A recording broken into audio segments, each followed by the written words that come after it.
Commercial platforms are largely owned and operated by profit-seeking companies that define themselves as technology companies rather than media companies. And their business model is obviously to grow as much as possible, and they have responsibilities to their shareholders.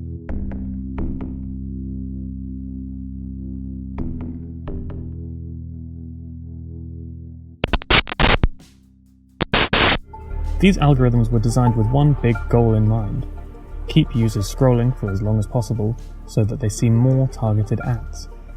That's how the new social networks make their money. It's the data logics that underlie the sort of attention economics of these platforms that facilitate this.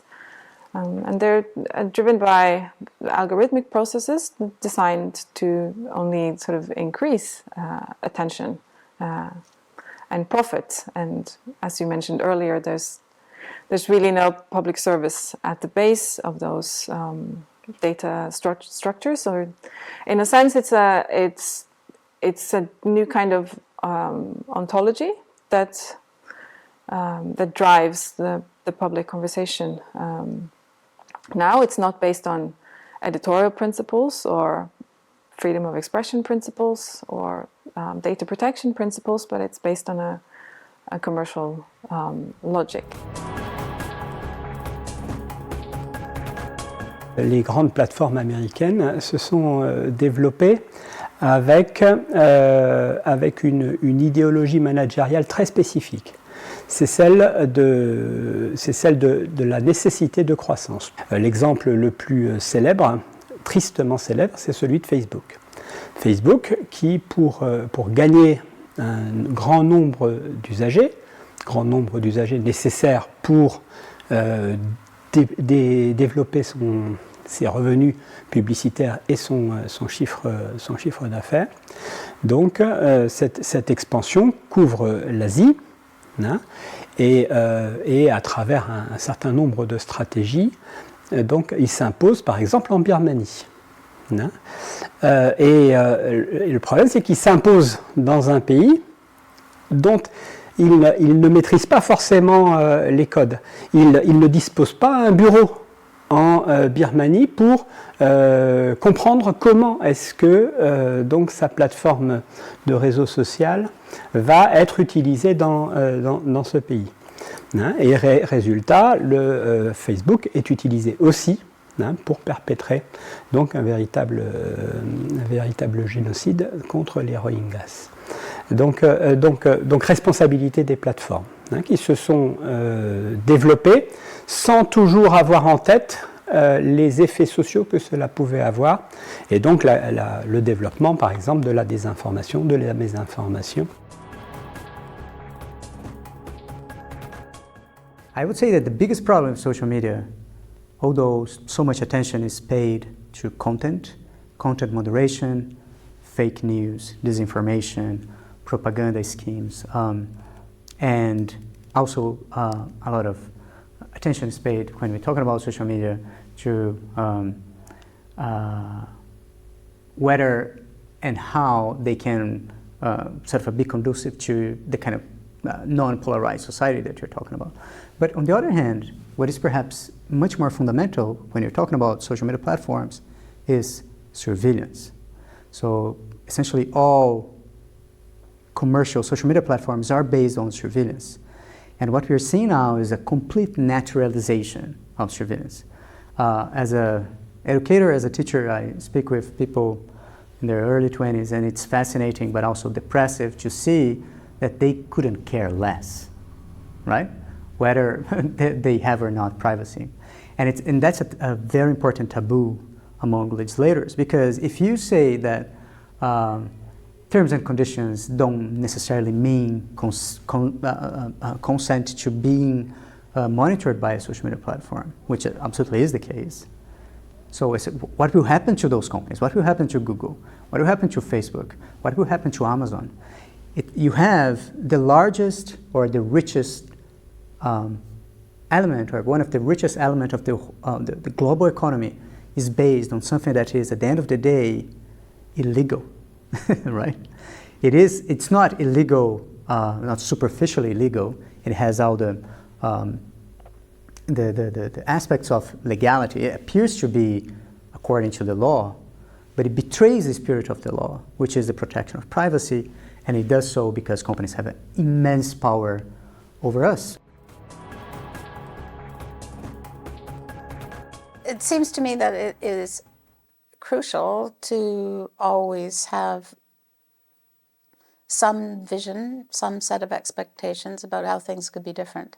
And in that sense, even though the huge weight of development is towards the monetization of data, the commercialization of the media, and ever more concentration, ever less diversity of opinion, etc., the notion of a public service media has not gone away. And the fundamental question is, how can it be made financially sustainable? How can the professionalization of the journalists who work in those media spaces be encouraged to develop the skills, the knowledge bases that are necessary to create a different kind of media space, which is more conducive to a discourse and a dialogue between conflicting opinions? But not so much attention is given to testing alternative business models. We hear a lot about, subscription, but it's difficult for that to scale up to fund it. We hear a lot of concern about authoritarian states gaining control of the media and paying for it. We hear a lot about crowdfunding as a means of supporting the media, but what we don't usually see is a balanced account of all the costs that are necessary to sustain a public service media online, not just the content, but also the whole of the infrastructure. And because we don't see all of those elements that are necessary in order to sustain a public service media discussed at one time in one space together, it's very hard to think about the expectations and the vision of a future that isn't completely commercialized. So hard doesn't mean impossible.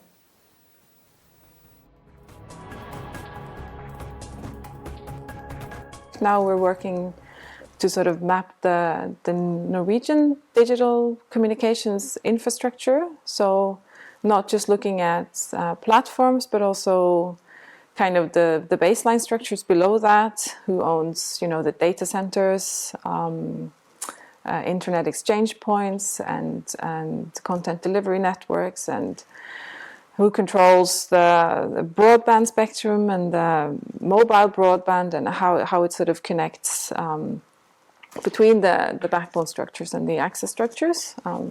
One thing that we see sort of emerging is that there's a huge interest, for instance, in data centers. It creates a lot of controversy in local communities when Google and Microsoft and Facebook come in and they want to build massive data centers in local communities. It often it takes a lot of energy and power to run them, and often it also there's some environmental issues in terms of forestry damage and things like that. But it seems like the municipalities and the political will is there to allow these companies to build these structures. At the same time, they also rely on these 5G networks to move towards, this dream of smart cities and smart societies where everything is interconnected. Most of these structures are built by internet companies and energy companies, and they're being sold abroad at a rapid pace. Often to sort of publicly traded companies in the US, but also individuals owning these structures, across the world. So there's another level of sort of global dominance happening. There's a lot of discussion about commons-based approaches, collective approaches, which I wholeheartedly believe in, but again, I would insist that not enough attention is paid to how you're going to finance them, how you're going to scale them up in the long term. And yes, you can have these sitting alongside a commercial media, which usually ends up in a discussion about how will you balance the commercial as against the public goods aspects of the media. And this notion of balance is usually a scapegoat, because you can talk about how you can achieve a better balance, but you never actually talk about the specific pathway of how you will get there. So I am all for many of the publications that have been coming out recently in the United Kingdom, but also in Europe, about principles in support of a public service media and a public service platform, if you like. But what I am most concerned about is the disconnect between those principles and the pathway to successful implementation in the medium and long term. You can often see what can be done in the short term, but very rarely do we actually see a pathway towards a future which makes for sustainability of those initiatives.